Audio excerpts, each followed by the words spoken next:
क्या आप जानते हैं इन्वर्टर फ्रिज का कंप्रेसर को कैसे चेक किया जाता है? दोस्तों, आज के समय में जो भी फ्रिज आ रही हैं वो इन्वर्टर मॉडल की फ्रिज आ रही हैं। उसमें आपका डीसी कंप्रेसर लगा होता है और कंप्रेसर को ऑपरेट करने के लिए एक पीसीबी प्लेट का भी प्रयोग किया गया होता है। तो हम सब पे वीडियो बनाएंगे, लेकिन आज के इस वीडियो में कंप्रेसर की चेकिंग हम कैसे करते हैं ये हम आपको दिखाने वाले हैं, वो भी प्रैक्टिकल के साथ। तो अगर आप हमारे चैनल पर नए हैं तो हमारे YouTube चैनल प्रीतम सर्विस को आप सब्सक्राइब करिए और बेल आइकन के ऑल बटन को आप जरूर प्रेस करिए, तो इस तरह के वीडियो का नोटिफिकेशन सबसे पहले आप तक पहुंचेगा। तो आप इस वीडियो के लास्ट तक बने रहिएगा, तभी जाके पूरा क्लियर आपको समझ में आएगा कि डीसी कंप्रेसर को हम चेक कैसे करते हैं। इसमें हर छोटा से छोटा फॉल्ट भी हम बताने वाले हैं। इसको बहुत ही ध्यानपूर्वक देखिएगा, तभी आपको समझ में आएगा। ठीक है, तो चलिए हम बिना रुके हम आपको प्रैक्टिकल करके दिखाते हैं कि कैसे हम डीसी कंप्रेसर को चेक करते हैं और कब हमको पीसीबी के द्वारा सप्लाई देके उसको चेक करना चाहिए, ये भी हम आपको बताएंगे। चलिए, इस कंप्रेसर को चेक करने का फार्मूला ये होता है, इसके 3 टर्मिनल पिन होते हैं। जैसे अदर कंप्रेसरों में 3 टर्मिनल पिन होते हैं, वैसे इस कंप्रेसर में भी 3 टर्मिनल पिन होते हैं। आप देख सकते हैं यहाँ पे 3 पिन दिखाई दे रहा है, 1 2 3 पिन दिखाई दे रहा है। इन तीनों पिनों को कैलरीमीटर के कंटिन्यूटी से चेक करने पर इसकी रीडिंग जो होनी चाहिए वो सेम होनी चाहिए। अगर 2-4 का अंतर आ रहा है तो उससे कोई प्रॉब्लम नहीं है, कंप्रेसर आपका सही माना जाएगा। लेकिन अगर 10-15 का अंतर आ रहा है तो ये कंप्रेसर आपका खराब है। तो इसी को हम कैसे फाइंड आउट करेंगे, तो हम आपको चेकिंग के उपरांत समझाएंगे और बताएंगे। तो चलिए इसे हम चेक करते हैं। अब यहाँ पे हम कैलरीमीटर ले लेंगे, को कंटिन्यूटी पे सेट करेंगे। जैसे अदर कंप्रेसर के टर्मिनल पिनों को चेक करने के लिए कंटिन्यूटी सेट करते हैं, उसी तरह इसे भी हम कंटिन्यूटी पे सेट करेंगे। ठीक है, ये आपका कैलरीमीटर हो गया, ये आपका कंप्रेसर का पिन हो गया। हम फार्मूला क्या बताए हैं, तीनों पे चेक करने पर इसकी जो रीडिंग होनी चाहिए सेम होनी चाहिए। ठीक है, अगर 2-4 का अंतर आ रहा है तो यानी कंप्रेसर सही है, लेकिन 10-15 का अंतर अगर आ रहा है तो कंप्रेसर को खराब मानेंगे। ठीक है, चलिए हम चेक करके दिखाते हैं आपको।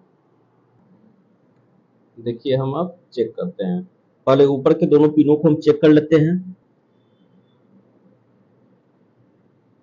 ऊपर के दोनों पिनों को हम चेक किए तो 20.9 बता रहा है। ठीक है, अब नीचे के पिनों को हम चेक करते हैं। इस पे चेक किए तो 20.7 दिखा रहा है। ठीक है, 20.7 6 ऐसे करके दिखा रहा है। ठीक है, अब इसको हम चेक करते हैं।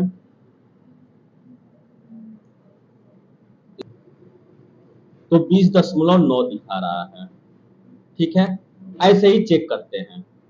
यानी एक का 20.7 दिखा रहा है और 2 का क्या है 20.9 दिखा रहा है। यानी हम क्या समझेंगे, इसकी जो वाइंडिंग है वो सही है और कंप्रेसर भी सही है। इस टाइप के कंप्रेसर में क्या होता है, 98% यह कंप्रेसर खराब नहीं होता है।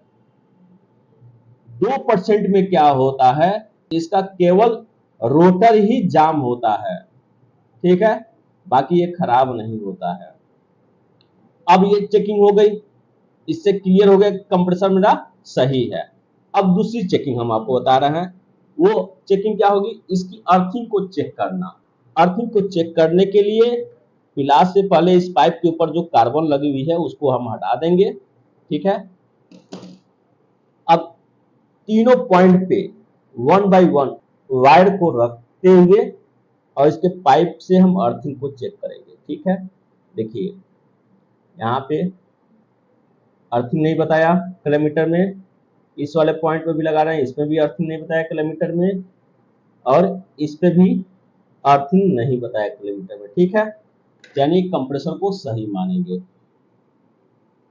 लेकिन अगर अर्थ बताता है तो हमेशा आपको दो चीजों पे ध्यान देना है।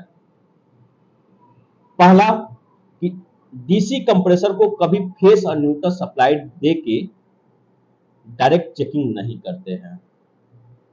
दूसरा कि अगर कंप्रेसर अर्थ बता रहा है तो उस वक्त कभी भी पीसीबी के द्वारा सप्लाई देके चेक नहीं करना चाहिए, नहीं तो आपका पीसीबी शॉर्ट हो जाएगा। ठीक है, इस फ्रिज में इस बॉक्स के अंदर जो पड़ा है ये इसका पीसीबी प्लेट पड़ा हुआ है। ठीक है, इसी तरह से इस कंप्रेसर को हम चेक करते हैं। चेकिंग के उपरांत हम अर्थिंग भी चेक कर लेते हैं। अगर ये सब चीज नहीं है तो तब पीसीबी के द्वारा हम सप्लाई जब देंगे, अब कंप्रेसर नहीं चलता है और पीसीबी का सप्लाई आउटपुट हो रही है, तो वहां पे हम समझेंगे कि कंप्रेसर का रोटर अंदर से जाम हो गया है। तो आई होप कि आपको यह वीडियो अच्छे से समझ में आ गया होगा। इसी तरीके से हम कंप्रेसर को चेक करते हैं। मेरे बताने का मकसद, मेरा मेन यही था कि कैसे आप क्लियर करोगे कि मेरा कंप्रेसर सही है कि खराब है। बहुत से टेक्नीशियन लोग कंफ्यूज हो जाते हैं कि इस कंप्रेसर को हम चेक कैसे करते हैं, कैसे पता करेंगे कि मेरा कंप्रेसर सही है कि खराब है। तो यही चीज वीडियो में बताने का प्रयास किए हैं। ठीक है, तो नेक्स्ट वीडियो में हम इस इन्वर्टर फ्रिज के वायरिंग को हम कैसे चेक करते हैं वो चीज हम बताएंगे। तो हमारे इसी तरह के वीडियो को देखने के लिए हमारे YouTube चैनल प्रीतम सर जी को आप सब्सक्राइब जरूर कर लीजिएगा और बेल आइकन के ऑल बटन को आप जरूर प्रेस कर लीजिएगा, तभी जाके इस तरह के वीडियो का नोटिफिकेशन सबसे पहले आप तक पहुंचेगा। धन्यवाद, मिलते हैं आपसे नेक्स्ट वीडियो में।